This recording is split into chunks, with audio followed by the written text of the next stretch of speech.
I think everyone has an interesting background as they come into humanity. And for me to start Humanity Unites Brilliance, I started as event manager for Prime Minister Thatcher when I was 24. I was a rock and roll rebel doing live events, and Thatcher asked me to do events for the Conservative Party. I went on to promote Pink Floyd and Pavarotti by the time I was 27. Went to Australia, which is a really passionate and wonderful country, fell in love with it, promoted there Fleetwood Mac, Phil Collins, and then Cher. The irrevocable skill sets from rock and roll led me to become the arrangements chairman for the final Billy Graham crusade. At the time, I thought there was nothing more difficult than getting bishops and pastors to pray together. Later on, when I got into the world of charity, that I realized it was more difficult to get non-profits to work together. And so after Billy Graham, 2 days after, I got a call from Africa. That led me to going into Mandela's home as executive director of the Mindseeker Foundation and the Soul of Africa. Led me to realize that we needed to integrate impact in the field.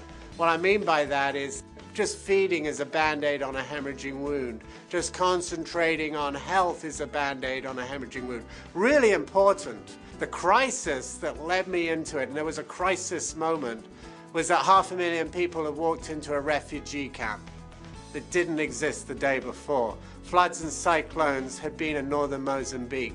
The United Nations, that I would have relied upon, had already run out of money on a food program, and all the non-profits had no money and they had no food. And I had a caregiver look at me in the eyes, who I loved very much. And she said, "I don't think I'm worthy of dealing with this issue." In that moment, I couldn't be ignorant to my belief. I couldn't be ignorant to moving into action from awareness. I said, enough. We have to do this differently. Immediately, I reached out to my Rolodex, my own circle of brilliance. Larry Jones of Feed the Children, Lee Iacocca's organization, and we actually moved $2.5 million worth of food from China to Mozambique, and we supported the issue. In that moment, I realized humanity unites brilliance. Everything happens when we take action, so take action now. Go to our website, lovetheone.biz. You will receive more information on how HUB can help you start stimulating multiple streams of income for yourself and your world today. Humanity Unites Brilliance, where we connect to change our world.